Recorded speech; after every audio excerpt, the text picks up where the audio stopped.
देखिए, एयरपोर्ट बहुत ही जल्दी शुरू होगा। हम लोग एरोड्रम लाइसेंस लेने की प्रक्रिया प्रारंभ कर चुके हैं और उसमें जो कुछ औपचारिकताएं होनी बाकी हैं, बस केवल उतना ही शेष है और मैं यही कहूँगा कि बहुत जल्दी ही एयरपोर्ट जो है शुरू होगा। विजन है जेवर एयरपोर्ट का, वो सिर्फ 2047 तक सीमित नहीं है। इस एयरपोर्ट का विकास 2070 तक के लिए हम लोगों ने फिक्स किया हुआ है। को जेवर एयरपोर्ट्स को जो वहाँ पे हम लोगों ने जो अभी तक एयरलाइंस ने वहाँ संपर्क किया है, इंडिगो ने भी संपर्क किया है, एयर आकाशा ने भी संपर्क किया है, एयर इंडिया ने भी संपर्क किया है।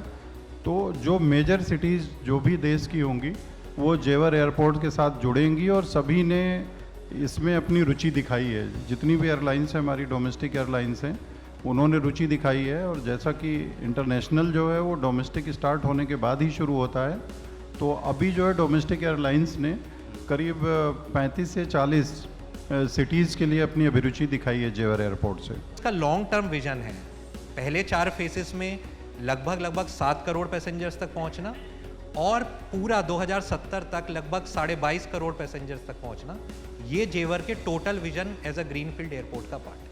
तो विकसित यूपी बैठक के अगले पड़ाव, अगले सेशन की तरफ हम आगे बढ़ते हैं, जिसकी थीम है उमंगों की उड़ान। देखिए, किसी भी राज्य के डेवलपमेंट के लिए, विकास के लिए तेज़ कनेक्टिविटी का होना काफ़ी ज़्यादा इम्पॉर्टेंट हो जाता है।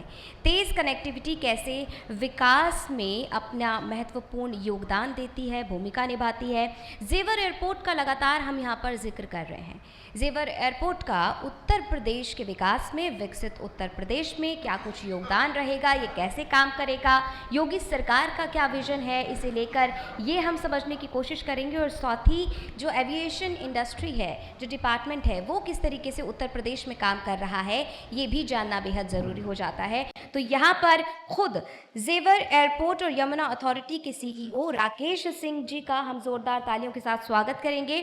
और इसके साथ ही मुख्यमंत्री योगी आदित्यनाथ के special secretary, director civil aviation government of Uttar Pradesh Ishan Pratap Singh ji का जोरदार तालियों के साथ स्वागत कीजिए। और साथ ही तक चैनल्स के cluster head Neeraj Gupta sir का बहुत बहुत शुक्रिया शिवानी। तो दोस्तों, जैसा आप लोग सुबह से देख रहे हैं कि हम 2047 में हासिल किए जाने वाले विकसित यूपी विज़न के तहत मेरठ में एक विकसित यूपी बैठक का आयोजन कर रहे हैं, जहां हम उत्तर प्रदेश और देश के विकास से जुड़े तमाम पहलू और उन तमाम पहलुओं को एग्जीक्यूट करने वाले, ज़मीन पर उतारने वाले जो स्टेक होल्डर्स हैं, उनके साथ बातचीत कर रहे हैं। तो जैसा शिवानी ने भी कहा कि इस सेशन का नाम है उमंगों की उड़ान। उत्तर प्रदेश उमंगों की एक उड़ान भर रहा है और उस उड़ान की तस्वीर जब हम आसमान पर देखते हैं तो एक उसका बड़ा अहम पहलू है। जैसे कहते हैं कि मशीन का एक बहुत ही सबसे इम्पोर्टेंट यंत्र या सबसे इम्पोर्टेंट पुर्जा जो होता है, तो हमारे जहन में तस्वीर उभरती है जेवर एयरपोर्ट की। जेवर एयरपोर्ट पिछले कई सालों से हम जेवर एयरपोर्ट को लेकर तमाम खबरें सुन रहे हैं। पहले मैं अपने मेहमानों से आपका परिचय करवाता हूं। मेरे साथ हैं यमुना औद्योगिक विकास प्राधिकरण के CEO senior bureaucrat Rakesh Kumar Singh और यीडा यानी यमुना औद्योगिक विकास प्राधिकरण के तहत ही जेवर एयरपोर्ट आता है और जेवर एयरपोर्ट के भी सीईओ राकेश जी हैं। और साथ ही मेरे साथ ईशान प्रताप सिंह हैं जो कि सीएम योगी आदित्यनाथ के स्पेशल सेक्रेटरी और उत्तर प्रदेश सरकार के सिविल एविएशन डिपार्टमेंट के डायरेक्टर हैं। तो राकेश जी, मैं आपसे शुरुआत करूंगा। वो सवाल जो सबके जहन में रहता है जेवर एयरपोर्ट को लेकर, जब हम ये कहते हैं कि जेवर एयरपोर्ट देश के विकास में, उत्तर प्रदेश के विकास में क्रांतिकारी बदलाव लाएगा, तो ये एक बड़ी सरकारी सी लाइन लगती है। मेरा बेसिक सवाल है, हज़ारों लोगों के साथ एयरपोर्ट शुरू कब हो रहा है? देखिए, एयरपोर्ट बहुत ही जल्दी शुरू होगा। हम लोग एरोड्रम लाइसेंस लेने की प्रक्रिया प्रारंभ कर चुके हैं और उसमें जो कुछ औपचारिकताएं होनी बाकी हैं, बस केवल उतना ही शेष है और मैं यही कहूँगा कि बहुत जल्दी ही एयरपोर्ट जो है शुरू होगा। अभी अगर हम ये कहें कि हम योगी आदित्यनाथ के हम जब कार्यक्रमों पर नज़र डालते, पिछले महीने भी उन्होंने एक जेवर एयरपोर्ट में आकर जायज़ा लिया था, हाल में उन्होंने फिर लिया। तो फेज़ 1 जिसे हम कह रहे हैं शुरुआत का, तो ये सवाल मेरा दोनों से है, मैं ईशान जी आपके पास भी आऊँगा। तो आप हमें एक आइडिया दे सकते हैं कि एक मुसाफिर के नज़रिए से, एक कम्यूटर के नज़रिए से मेरा क्या फ़ायदा होने जा रहा है, कितने यात्री इससे लाभान्वित होंगे, कितनी एयरलाइंस चलेंगी, क्या एयर कनेक्टिविटी होगी, एक कंज्यूमर पॉइंट ऑफ व्यू से आज हम कहाँ खड़े हुए हैं? देखिए, जो अभी तक इसको जेवर एयरपोर्ट्स को जो वहाँ पे हम लोगों ने जो अभी तक एयरलाइंस ने वहाँ संपर्क किया है, इंडिगो ने भी संपर्क किया है, एयर आकाशा ने भी संपर्क किया है, एयर इंडिया ने भी संपर्क किया है। तो जो मेजर सिटीज़ जो भी देश की होंगी वो जेवर एयरपोर्ट के साथ जुड़ेंगी और सभी ने इसमें अपनी रुचि दिखाई है। जितनी भी एयरलाइंस हैं, हमारी डोमेस्टिक एयरलाइंस हैं, उन्होंने रुचि दिखाई है। और जैसा कि इंटरनेशनल जो है वो डोमेस्टिक स्टार्ट होने के बाद ही शुरू होता है, तो अभी जो है डोमेस्टिक एयरलाइंस ने करीब 35 से 40 सिटीज़ के लिए अपनी अभिरुचि दिखाई है जेवर एयरपोर्ट से। 35 से 40 सिटीज़, जो कि एक अच्छी खासी कनेक्टिविटी है। ईशान जी, कितने यात्री, जब हम ये कहते हैं कि देश का सबसे बड़ा एयरपोर्ट और उसको लेकर बड़ी बड़ी हेडलाइंस पढ़ते हैं, तो क्या आप हमें बता सकते हैं कि कितने यात्री, कितने रनवे, कितने टर्मिनल, आखिर कितना बड़ा इसका एम्बिट है? धन्यवाद नीरज जी। तो मैं सबसे पहले ये बताना चाहूँगा कि जो विजन है जेवर एयरपोर्ट का, वो सिर्फ 2047 तक सीमित नहीं है।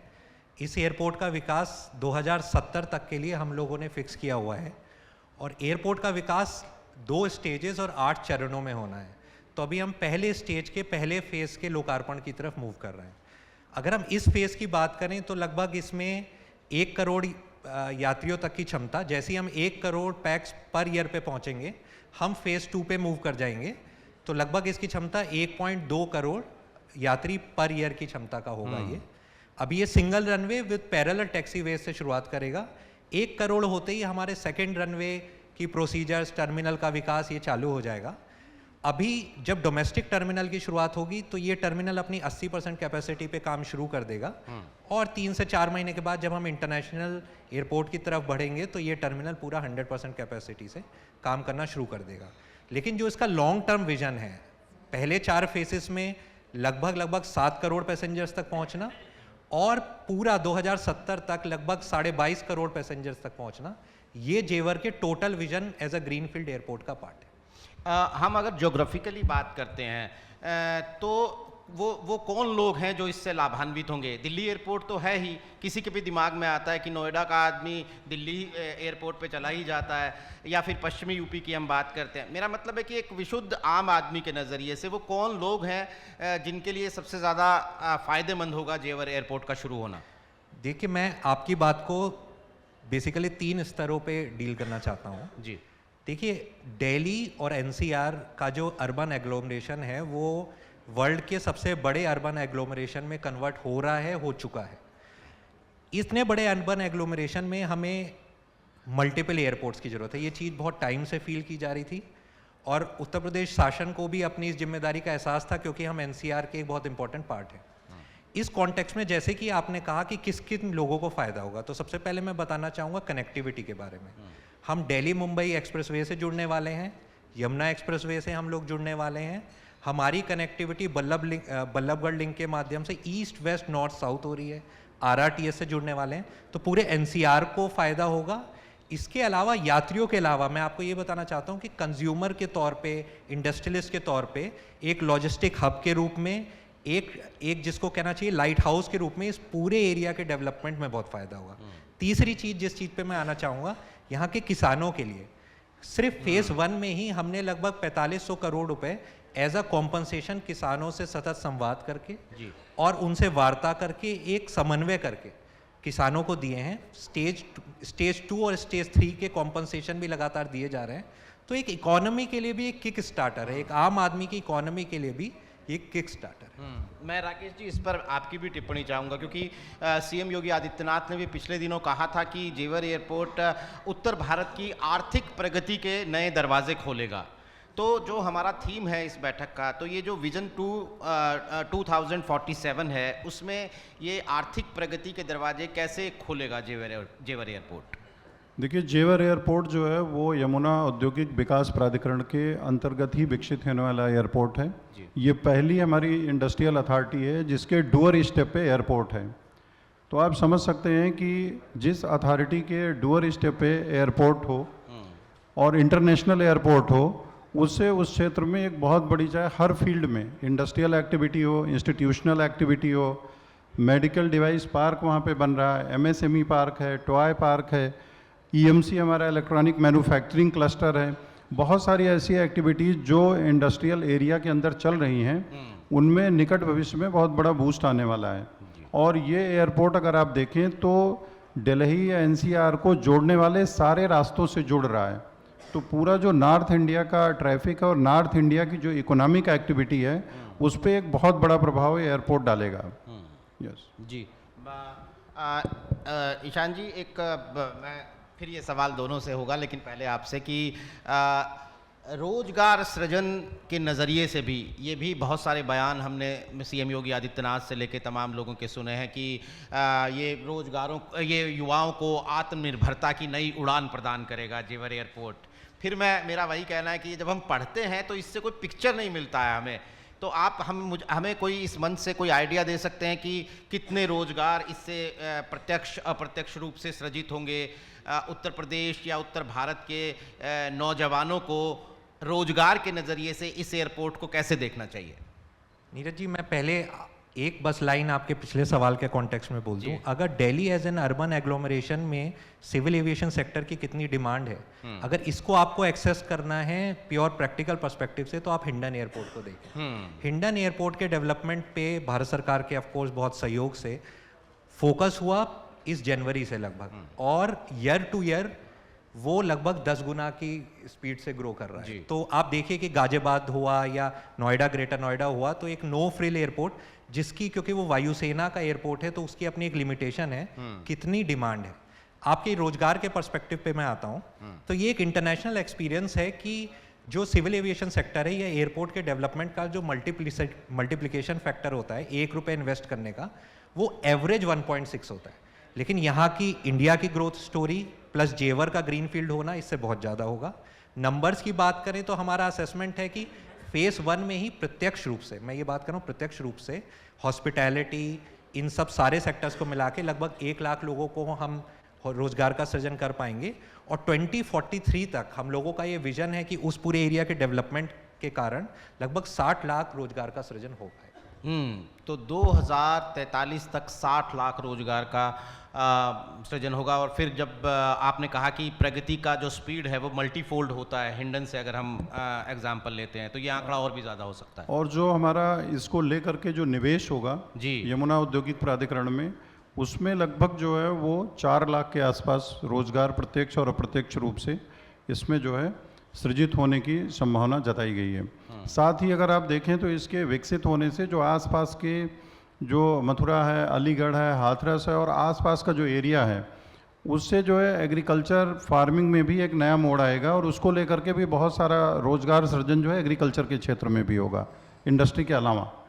तो ये भी जो है उसमें, क्योंकि आप देखें तो जैसे इंटरनेशनल एयरपोर्ट स्टार्ट होगा, हमारे यहाँ बहुत सारे ऐसे जो हम जैविक खाद्य पदार्थों की बात करते हैं, तो उसको भी हम जो है एक तरह से जो हमारे जैविक उत्पाद हैं उनको हम जो है सीधे सीधे जो है इंटरनेशनल मार्केट से जोड़ करके जब उसको देखा जाने लगेगा तो एक बहुत बड़ा इसको एग्रीकल्चर सेक्टर में भी बहुत बड़ा जो है एक बूस्ट आएगा।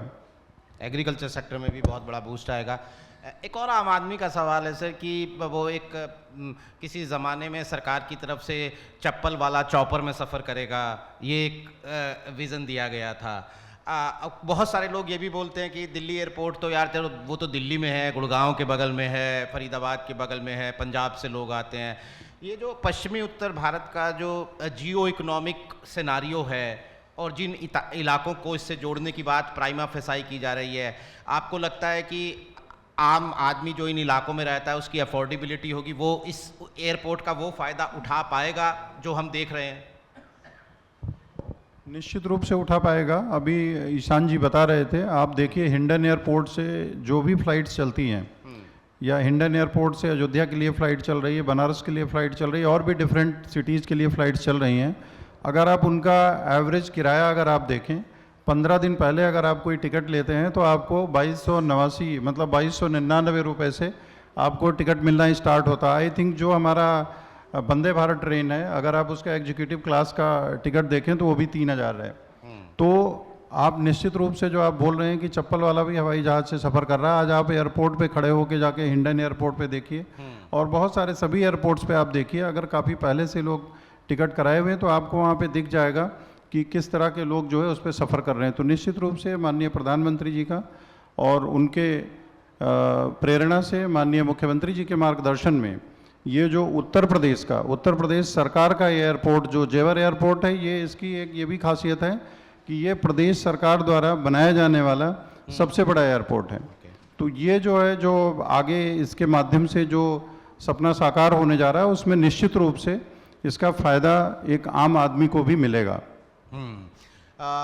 मेरे पास और सवाल हैं जो क्योंकि राकेश जी से मैं फिल्म सिटी और बाकी जो यमुना प्राधिकरण की योजनाएं उन पर भी सवाल लूँगा। इस बीच में हमारे साथ बहुत सारे युवा बैठे हुए हैं, स्टूडेंट्स बैठे हुए हैं। दोस्तों, क्या आप लोगों के जहन में कोई सवाल है, आप कुछ पूछना चाहते हैं हमारे मेहमानों से?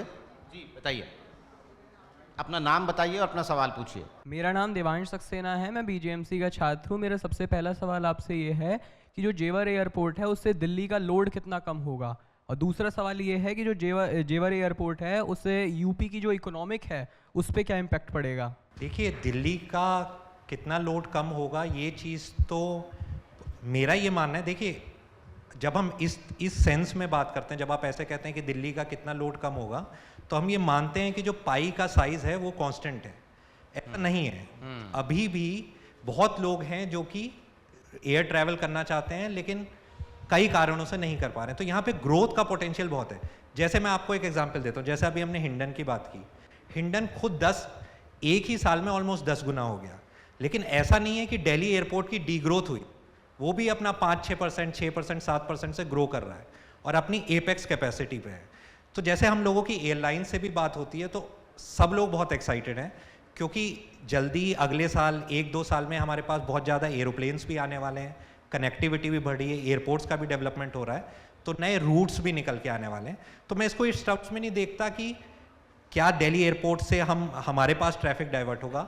मैं ये आपको कहना चाहता हूँ कि एक तो ये पूरे सिविल एविएशन सेक्टर को ग्रो करेगा, दैट इज़ नंबर 1। और सेकेंडली मुझे लगता है यूपी की आपने ग्रोथ के बारे में बात की, स्ट्रैटेजिक पर्सपेक्टिव से भी दिल्ली का एक ऑल्टरनेट होना चाहिए हमारे लिए, एक बात।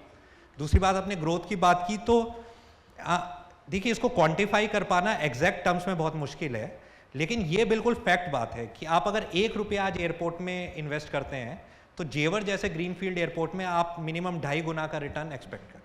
तो इससे आपको थोड़ा अंदाजा लग जाए। तो मतलब आसान भाषा में मैं आपको बताऊं कि जब OTT आया तो लोग बहुत सारे OTT देखने लगे। इसका ये मतलब नहीं हुआ कि सिनेमा घर खाली हो गए। OTT ने अपने नए दर्शक पैदा किए। तो जो ईशान जी कह रहे हैं कि बहुत सारे लोग हैं जिनकी हसरतें हैं हमें हवाई जहाज़ से चलना है, लेकिन शायद उनकी रीच नहीं है वहाँ तक। तो नए एयरपोर्ट आने से नए ग्राहक भी आते हैं, इसलिए लोड का एग्जैक्ट अंदाज़ा तो नहीं कहा जा सकता, लेकिन जो फ़ायदा है उसका वो लोगों तक पहुँचेगा। और कोई सवाल? Thank you sir. नमस्कार, मेरा नाम अमन है, मैं बीजेएमसी फर्स्ट ईयर का छात्र हूँ, IMT यूनिवर्सिटी से मैं पढ़ाई कर रहा हूँ।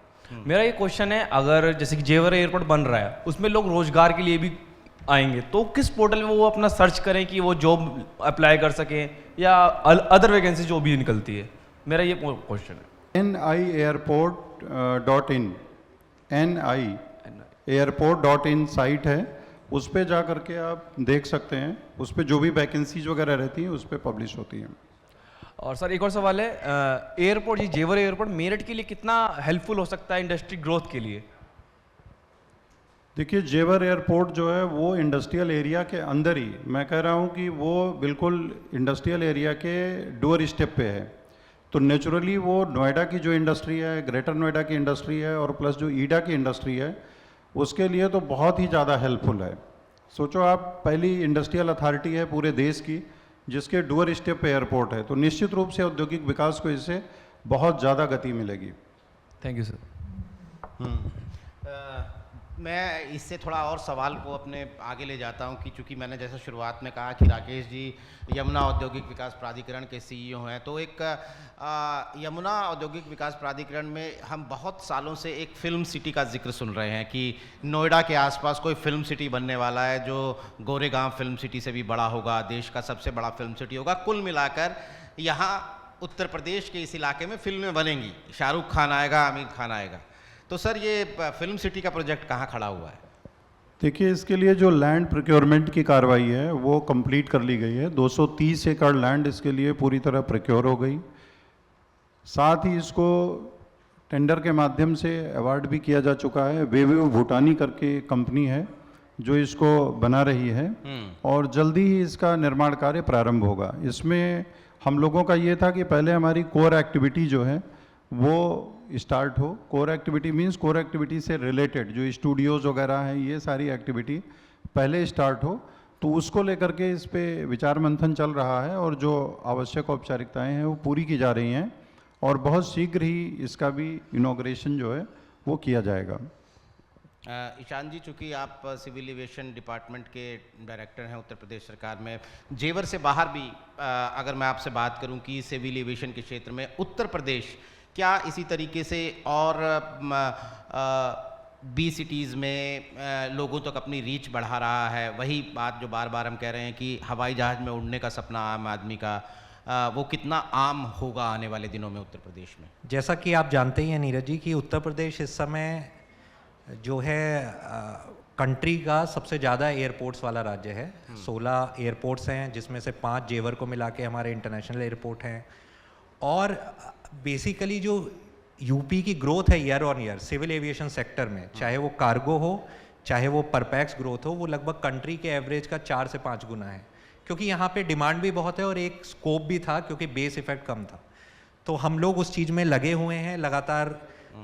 फ्लाइट से भी बात चलती रहती है हमारी, नए नए एयरपोर्ट्स का डेवलपमेंट एक्सपेंशन आज भी जारी है। और आपने देखा होगा जैसे हमने एनसीआर के एयरपोर्ट्स की बात की, लेकिन कुंभ की जो एक सक्सेस स्टोरी है सरकार की, उसमें जो एक चीज़ मिस हो जाती है वो है प्रयागराज एयरपोर्ट। प्रयागराज एयरपोर्ट ने अपनी कैपेसिटी से जो उसकी प्रीवियस कैपेसिटी थी उससे करीबन 10 गुना फ्लाइट्स चार्टर्स को हैंडल किया कुंभ के दौरान। इसी प्रकार से आप देखेंगे अयोध्या एयरपोर्ट, जब रामलला का भव्य मंदिर का वहाँ निर्माण हुआ तो उस समय जितना ट्रैफिक, जितने दर्शनार्थी वहाँ आए तो वो एयरपोर्ट्स ने वहाँ पे बहुत हैंडल किया। तो ये एक सिविल एविएशन डिपार्टमेंट यूपी की और हम लोगों का जो विज़न है, ऑनरेबल सीएम सर का जो विज़न है, आने वाले समय में हमको कहाँ कहाँ ग्रोथ की जरूरत पड़ेगी जी, उसको देखते हुए हम लोग लगातार काम करते रहते हैं। जेवर भी उसका ही परिणाम है, ईस्टर्न यूपी भी उसका परिणाम है, बनारस एयरपोर्ट का एक्सपेंशन भी उसका परिणाम है। तो आप आने वाले समय में देखते रहेंगे इन चीज़ों। बिल्कुल दोस्तों, तरक्की इस बात का नाम नहीं है कि कितने बड़े लोग अपनी प्राइवेट ट्रांसपोर्ट में सफ़र कर रहे हैं। तरक्की इस बात का नाम है कि कितने आम लोग पब्लिक ट्रांसपोर्ट में सफ़र कर रहे हैं।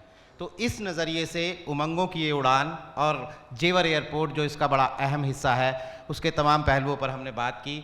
आपका हमसे ये बातचीत शेयर करने के लिए और ख़ास तौर पर जो युवा यहाँ बैठे हैं उन्हें आगे की तस्वीर दिखाने के लिए राकेश सिंह जी, ईशान प्रताप सिंह, आपका बहुत बहुत शुक्रिया। दोस्तों, हम बढ़ते हैं अगले सेशन की ओर। नमस्कार।